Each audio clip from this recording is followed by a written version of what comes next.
What is up, guys? Welcome back to the channel. Today we're out here at Blain Disc Golf Course, the furthest north course in the United States of America. I'm literally like 2 minutes from the Canadian border. And you know, we got the MVP bag with us. Today we got the bag loaded up with 3 different hexes and 3 different echoes. Now, the hex obviously being one of MVP's most popular discs before Simon, and then after Simon, he made it probably skyrocket even more. But then the lesser known echo, which is basically the non-overmold version of the hex. And now, based on everything I've heard from the locals, Blain Disc Golf Course is one of the tightest wooded tracks you'll pretty much ever play. Hole 1 right down there is actually the most open hole on the entire course. The rest of it kind of plays through stuff like this. So I can't say that I'm gonna throw a hex or an echo off of every tee today, but I'm hoping that it basically is the option on a majority of the holes. Hole 1 looks like it's 317 feet. We're gonna go hex up the gut, get it to turn, echo outright.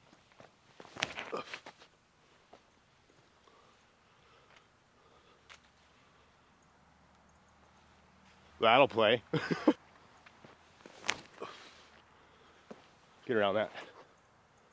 Ah! So since it's my first time on this track, and I know it's gonna be tight, we're gonna be playing 2 shots off of every tee.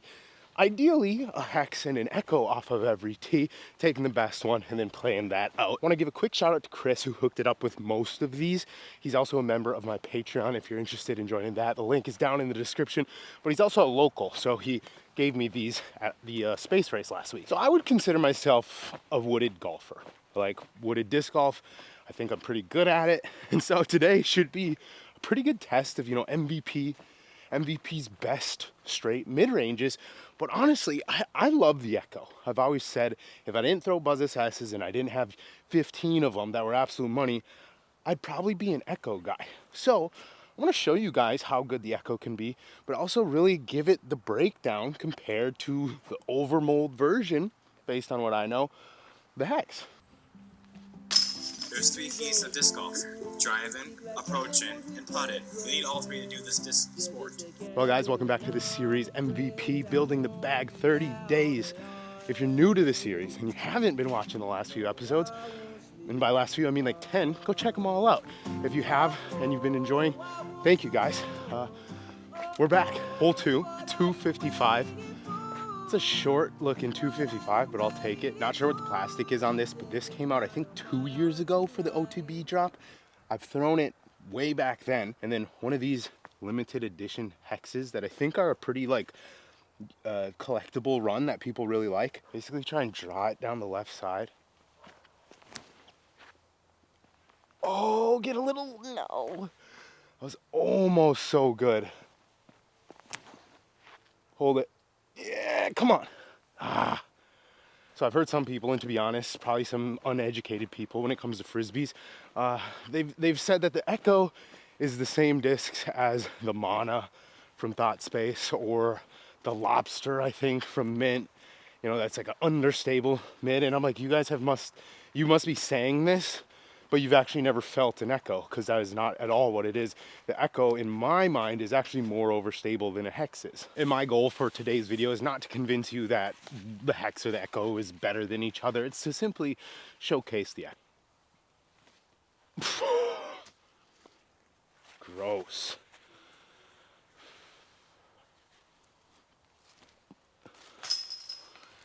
Hole 3, 233. You might be able to see the basket like right between these middle trees.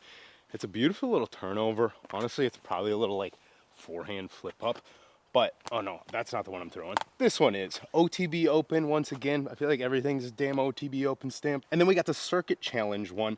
I have the full Circuit Challenge lineup from this year actually, so comment down below if you want to go see me basically play a Circuit Challenge. I'll take the Watt, this, and whatever that understable driver is out, play a full round with those as well, because I have them. Love it. You know, a little more height, too much turn.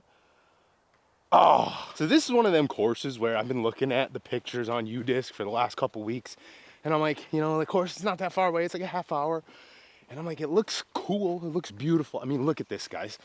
Look how insane this place is. Like I said, I'm pretty much in Canada right now. But I'm like, it's not that I was like scared to play it. I was just like, oh man, I might get out there and like not be able to hit a single line, and that is not going to be fun. And then so far, I anticipated getting even harder, but so far, it looks nice. You know, it doesn't look like anything that's undoable, and it's just going to be a perfect opportunity to dial in these discs.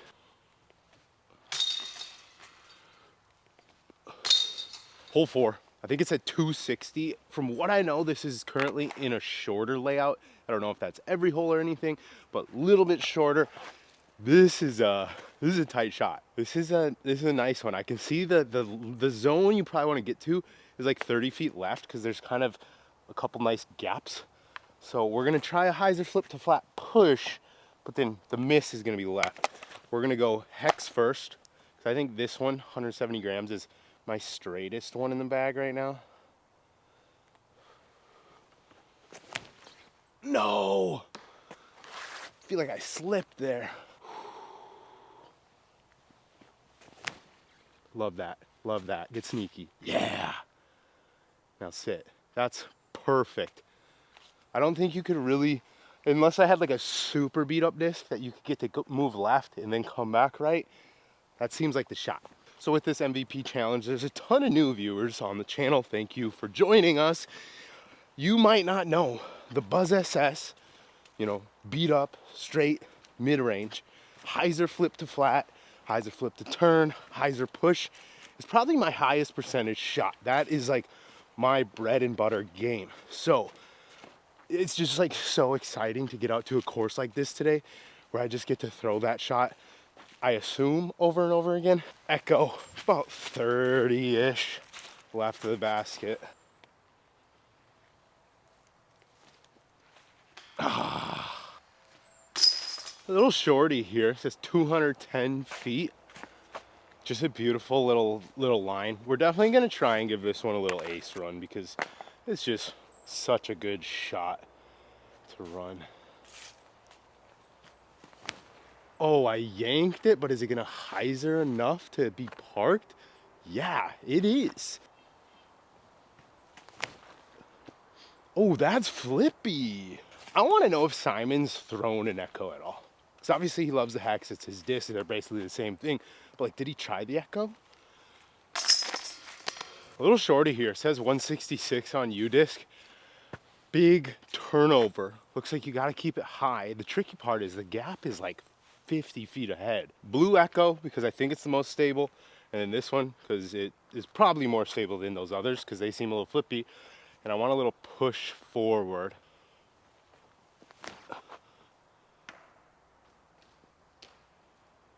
Center cut fairway, baby, easy par. Yeah. That should be a little putt. Oh, so we're about halfway through this 30-day challenge, and if I'm being completely honest, I'm kind of over the putters, the putting putters. I just don't like any of them, and I know people are gonna be like, "Broad, putt the pixels." I putted pixels for months. I've done it. I'm not gonna go buy another pair, I'm sorry. But like, I just go in the shops and I feel MVP putters. There's not a single one where I'm like, this is the one. But there's so many putters not from MVP that I feel, and I'm like, these feel really nice. Hole 7, this one's like just under 300 feet.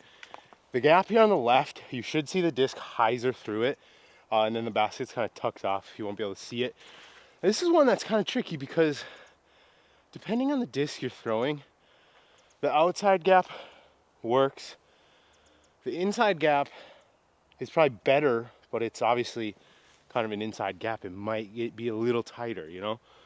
But I like a tight gap, so we're going inside gap. HEX. Beat that tree and be perfect. Nope. Ah. Yep, did it all day. I think that's a birdie. I personally think the first time through a track like this, playing doubles off the tee is super fun because wooded holes like this, what you gotta figure out is where do you actually want to land? Because a lot of times you're not actually trying to park the holes, you're just trying to get yourself to a position to make a putt, you know, so there's certain areas of the fairway that are gonna be more open, higher percentage shots. And then you gotta find the angles and the distances at where the bends start, because, you know, you can look at a hole and think like, oh yeah, that's probably the gap. And then a lot of times, honestly, for wooded holes, is when you're down halfway or down at the basket, you gotta look at them backwards, because it'll show you like where it actually opens up, and then you kind of get the idea. But courses like this, tricky. Wide open courses, I feel like if you're the type of player who knows their distances and has decent distance control, you just look at the basket and throw the disc at the basket. It's pretty simple. But this course, a little different style than I've been playing. It's kind of like Cornwall in the middle of Bellingham, but harder and a little longer. It's like that course on steroids. 250 footer, slightly uphill, wide open fairway, keeping you real honest on the sides, bunch of tiny trees. We're throwing all of them on this just for an ace run, because this hole is just like meant for a straight mid-range to ace it. Right off the bat, we'll go with this one in the glow guy as our actual, you know, double shots. Fade, fade. Ooh, that's a little short still. Good to know. I mean, that's should be like 12 feet, but I thought I was going deep. So this is gonna take a little bit of a smack. Flip. No, that's stable. Wow. No. Dead center. I was trying to get a little cuter on the left side so I could keep it flat. Maybe drift it, because that echo is not gonna flip up to flat. Stay up. Come on. Parked, but man. That was so bad. I tried to just smack the shit out of that one. Come on. Yes. No, what the hell? I finally on that one hit the echo shot I wanted, where I get it a little higher but flatter, so it's moving a little right from the left side, but then it would flatten back out because they're stable. But then it flew like the flippier hexes. I feel like it can be a little tricky trying to make these little micro adjustments, especially on a tight hole like this, to where you're like, okay, I have 6 discs, they're all pretty much the same, but they're all slightly different, and you need them to travel down, you know, a 20-foot wide fairway and like make the slightest little adjustment. It's so hard, but it's so fun, because these discs are just my favorite. Like, I love figuring out straight mid-ranges. There's just nothing like it. This might be a good time to mention, if you're a fan of straight mid-ranges and you're newer to the channel, I have a series called the Buzz SS Battles, where I take Buzz SS's, battle them against other super straight mid-ranges in a CTP battle, and I've made maybe over 10 of them, I think, maybe 10 to 15. They're all on the playlist. I'll link the playlist, or it'll be down, you know, Buzz SS Battle playlist. If you like seeing hyzer flip-ups, go check it out. Well, got a birdie, so that's good. This might actually be one of the best holes in the course, hole 9. I think it's 270 right now. Beautiful, just pushing hyzer. This is like a shot made for a hex or an echo. We're gonna go with my echo, just because I feel like it's got the good stability here. We're gonna go with a little pushier one with this hex.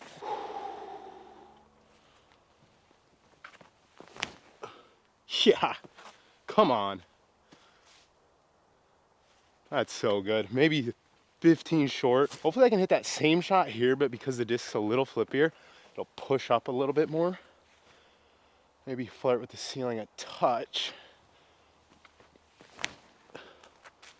Ooh, almost died again on the wood. Not a bad shot at all, but that one's just so straight. Guys, my depth perception was off. I noodled this. The hex actually got a couple feet closer than the echo. I thought I was 10 feet short.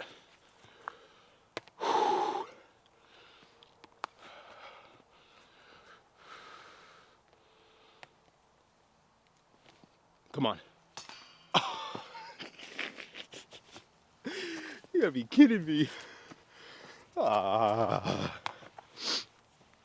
Dang it. Hole number 10, 375. This is kind of one of the first holes where, like, you gotta bite some distance. So basically the play would be, maybe a slightly stable, maybe like a PD or Thunderbird, or even like an Eagle or something, T-Bird. Hit it straight, get it to flex a little right, and then basically push forward with a little bit of hyzer down the fairway. Now, is that shot doable with these discs? I don't know. That is not, that's like so off target that, no, it's just bad.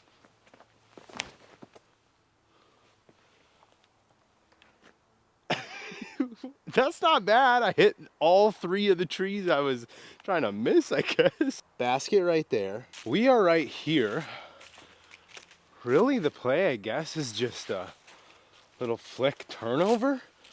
We're gonna go in the gym range. I feel like it's actually a really good play for this shot.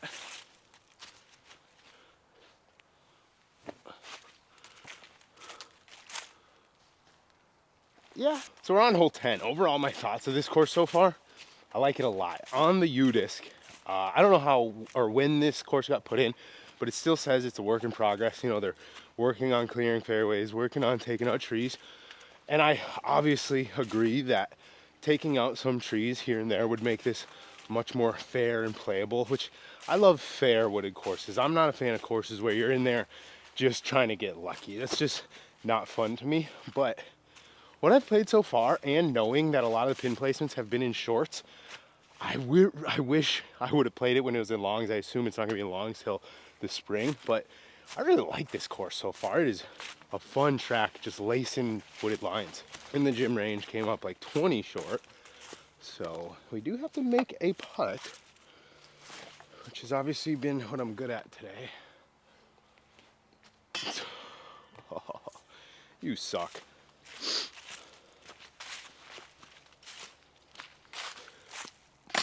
This is hole 11's tee sign. You throw up, you throw back. For the purpose of this video and the fact that hole 12's tee is right here, I'm not gonna be playing that hole. I feel like it doesn't make sense to throw the HEX 150 feet straight and then throw it again. And it just feels like a waste of time for right now. So sorry guys. Hole 12 on the other hand seems absolutely beautiful. Can't quite see the basket, but it looks like it's just a nice pushing hyzer down this fairway. So we're gonna go OG Echo and HEX here. Smooth them up. That feels like it's 215 feet-ish. Get left of that. So in the past, holes like this, where it's like only 200-ish feet, with a mid-range would kind of scare me. I'd probably early release them a little bit like I did on that HEX. But something I feel like I've really been working on lately, and honestly part of it due to the fact that a lot of the disc golf in this area is shorter than I'm used to, is just really letting the body still give a full swing and a full follow through, but really keeping the speed lower overall. So, you know, I'm really trying to control the tempo, down tempo, and not like baby the shots just because they're not that long. And I feel like it's really been working lately. I feel like it's a shot I'm getting a lot more comfortable with and a lot more confident in. Whereas normally I would have to throw a putter on this and I would even still be scared to have to down tempo on the putter. But now I feel comfortable if I just need to throw a mid-range 200 feet, where normally it was like I was throwing mid-ranges, you know, 275 to 350. And then if I had to down tempo them, I was like it's a little touchy, but now it honestly feels really nice. HEX right here, basket right there. But the Echo in the basket. HEX putt all day. 240 feet. Do not hit early because it's literally just water down here. Soft Echo, and actually I'm not gonna throw this one because I feel like it's the most valuable one. We'll go ahead and throw this one.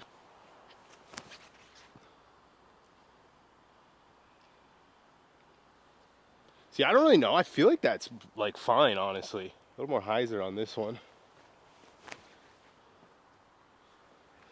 Love that. So the basket was actually not off to the left. It was pretty much dead straight, which ended up kind of working out better than it would have worked out if it was off to the left. God, I hate this shit. Hole 14, 294. Kind of a beauty actually, out here in the open. The tallest pine on the edge here, it's pretty much right under that. Unfortunately, the long pin is like where you think it would be, way up through this kind of tunnel here. Beauty, but it's in the short. We're going glow echo because I feel like I've barely thrown that. Special edition hex. See, that looks bad, but it's probably parked. I'm gonna try and push the second one a little longer, but I'm not a big fan of when they put courses in winter layouts. I think a lot of times it's just worse holes.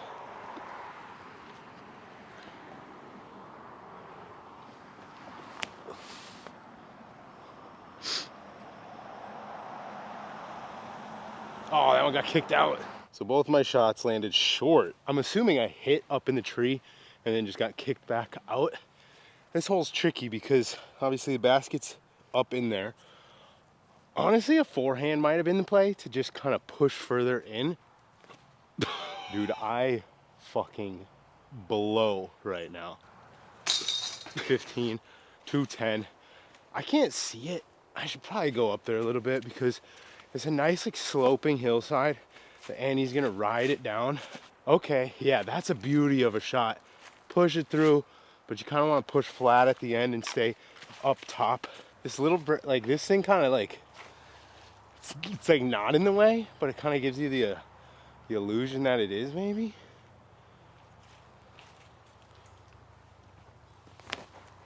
Ooh, yeah. Oh, that's parked. That's as sneaky inside as you could possibly get.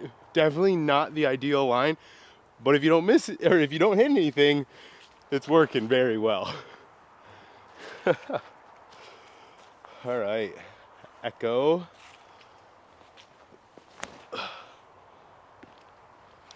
I'll do it again. Oh my gosh. Twofer? I don't know how good you can see those shots on camera, but let me show you this. This is nuts. What? Literally on top of each other. It's not an impossible shot by any means, it's very doable, but to do two shots like this, I feel like that is, oh, you know what? That just made up for the absolute ass putting today. So we're happy again. Hole 16, we got another beauty on our hands. Basket right up there through the gut. 255.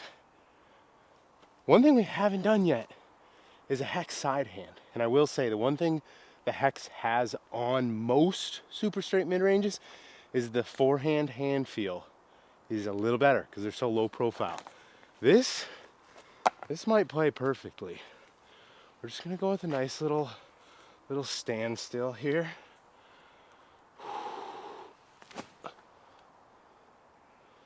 Oh yeah, that's parked. Skip in.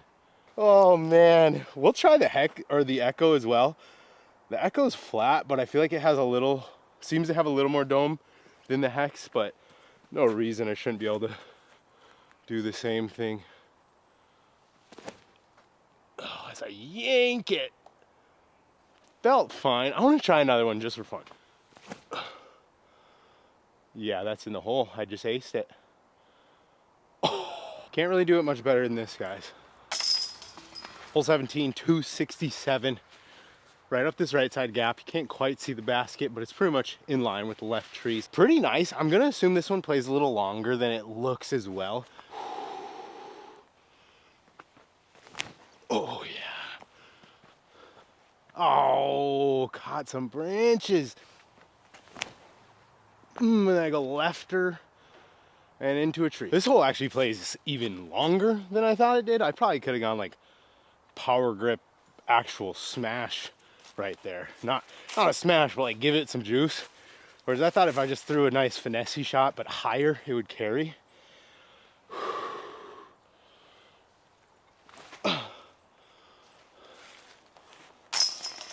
Basket right there. 267, once again slightly uphill. There's this right side gap here, which I would say is the gap. Honestly, the like turnover stable approach disc that kind of flattens out would probably be your normal day play. I'm gonna go up the gut. We're gonna go with what I think is my two flippiest ones. and just try and lace them. We're gonna go echo first.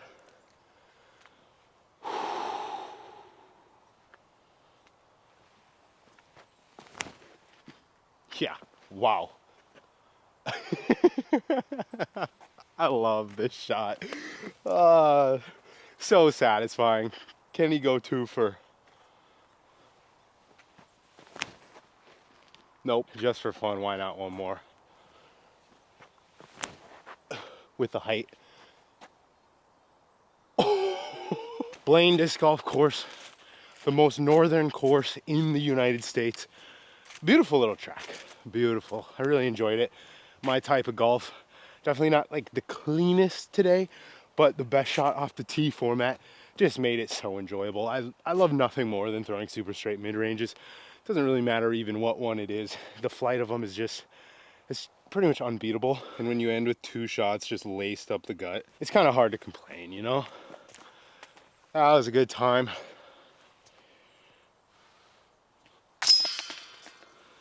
El Guapo baskets, never played on these. Didn't make many putts, so I can't really give you my opinion. But man, that was fun. A little deep dive on the Echo and the HEX. You know, both of them are amazing. I personally like the Echo, I think a little bit more, especially for backhands. Maybe for forehands, the HEX is a better feel. But I think the Echo really is just, it's catching on, but I still think it's one of MVP Streamline Axiom's most underrated molds because of the HEX. You know, it is such a popular like disc, and it comes in so many plastic blends and variations. Whereas the Echo, I think the only one I'm missing here is the Cosmic Neutron that came out in the space race like 3 years ago maybe. And it's just such a good disc. If you've never tried one and you want to try a good super straight mid-range, go check out an Echo. Just the stock one, the teal one I have, I think is fantastic. I personally think they're more stable than hexes, whereas I think the idea that people who maybe haven't thrown them, what they have is that they're more understable. But I honestly think they're maybe more stable, especially if you get one with like a slight dome on it, you know? And yeah, let me know your thoughts on the HEX versus the Echo. Love to hear it. I know there's some Echo lovers out there because I've done a few videos on them already. But hope you guys enjoyed that one. We're about halfway through the 30-day challenge. I'm trying to think of like how I want to kind of attack this second half. You know, we're gonna be hitting more courses and whatnot.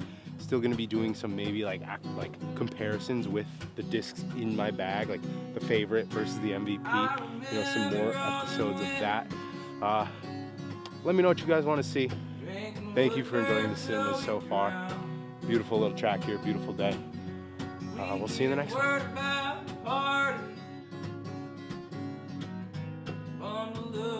Creator of Frisbee Club, motherfuckers. The man, the myth. And right here, I have a frisbee bag. It holds all my frisbees, the ones I like.